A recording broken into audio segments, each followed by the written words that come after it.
sait Edmond Becquerel, l'effet photovoltaïque est le principe par lequel les panneaux photovoltaïques fonctionnent.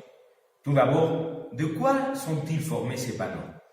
Principalement d'un semi-conducteur, le silicium, extrait du sable facilement la lumière et permet de générer un champ électrique et une tension électrique. Il est composé, comme le reste de la matière, d'atomes constitués d'un noyau autour duquel tournent ou gravitent des électrons. Le silicium va être disposé dans 3 zones de la plaque photovoltaïque. Ces zones vont être dopées avec différents éléments selon la couche. Dans la première couche, en contact avec le soleil, on va ajouter du phosphore. Dans la dernière, du bore. Et finalement, dans celle du milieu, une mélange des deux. Mais pourquoi cette disposition? L'objectif de la plaque est de générer un courant électrique, c'est-à-dire un déplacement d'électrons de la plaque, mais dans un sens concret. Par contre, quand les photons et les paquets d'énergie du soleil entrent en contact avec le silicium, celui-ci va s'exciter en générant un mouvement désordonné de ces électrons.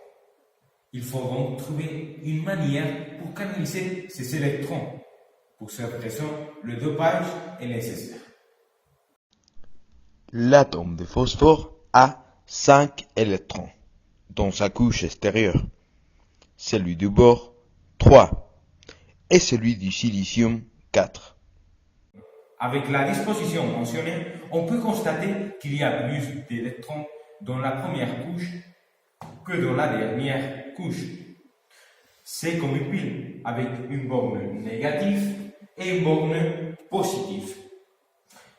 Et la borne négative va donc avoir un surplus d'électrons et la borne positive un déficit d'électrons. Si on relie avec un fil conducteur